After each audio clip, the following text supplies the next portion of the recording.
a minute. So I'm going to try to do that as well as I can. I'm never sure I've heard you talk that fast, Joe. Well, the first thing let's look at is sort of a history of where we came from and how we got to where we are. And you've heard a lot about the 1901 Constitution and how antiquated and bad it is. It's not antiquated and bad by accident. In 1901, the land barons of the Black Belt in rural South Alabama designed a constitution to keep poor whites and blacks from having any part in government. They placed all the power in the legislature in Montgomery. County commissions don't have very, very little power. City councils have some, but not much. And so they were able to control the legislature up until about 1970.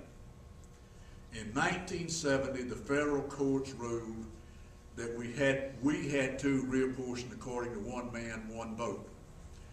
The reapportioned legislature, AEA and ADC, probably had the most to do with that because as typical, the legislature was supposed to do it, but they couldn't do it. Because no group of people who has power have ever voluntarily shared it with those who don't. So all the legislators who had the power were trying to construe a plan that kept them elected and nobody else could get there. So Dr. Reed and ADC and AEA and some others filed suit in federal courts, and actually AEA and ADC drew the plan that was accepted by the federal courts. We then began to look at forming a vote.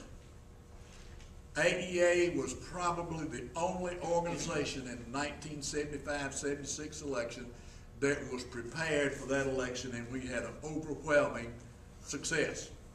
When I came to Alabama, we had one educator in the legislature. Paul, when we took on George Wallace, Gerald Waldrop, who was here earlier today, Gerald Waldrop, he's back in the back of the thing now.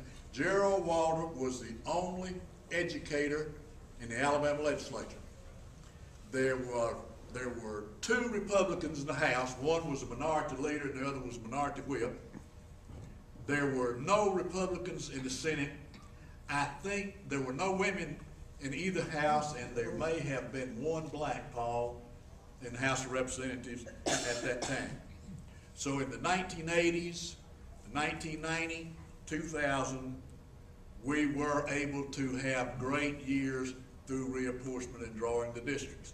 Now it's amazing what you can do when you have the power to draw the legislative lines. I won't say where, but we put two enemies by moving the line 100 yards. In the year 1990, we put two of our worst enemies in North Alabama in the same district. So we knew we had to get one of those rascals. They ran against each other, and of course both of them couldn't win, and so we ended up with a better legislature. Now, what you have to understand is this, folks. This coming election will decide who reapportions the Alabama legislature.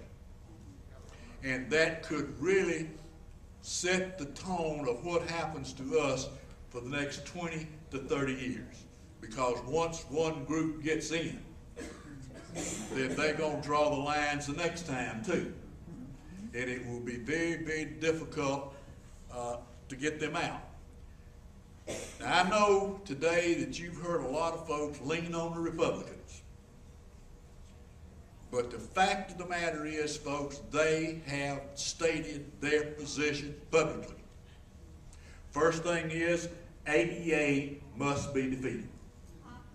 AEA must be defeated. Second thing is, money in the Education Trust Fund must be unearmarked, because it's $6 billion.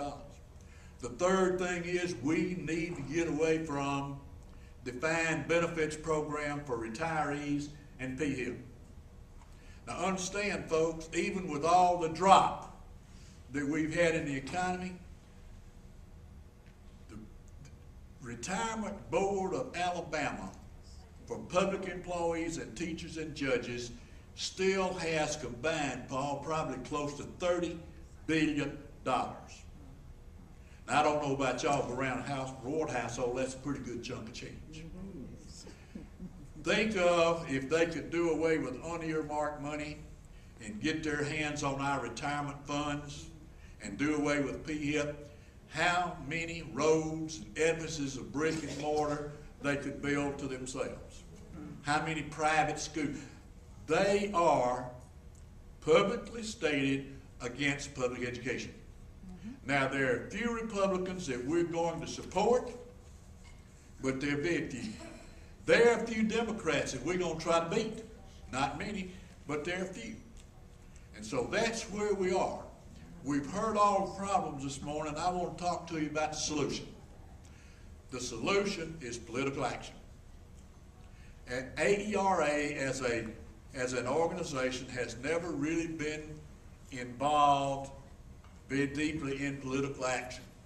We have been involved in two ways. Through a vote, we made the contribution, and some of us have worked in political campaigns. But let me tell you something, folks. I won't say most, I say all politicians have two basic goals in life. One, to get elected, and two, to get reelected. That's the main thing, I don't care whether they're a friend of yours or not. Get elected, get reelected. And I'm going to do, as a legislator, anything I can to get reelected. I had a friend running for city council one time, and he knocked on this door. The lady said, sir, I'm not registered to vote, but I'm praying for you. And he said, ma'am, you can pray for me.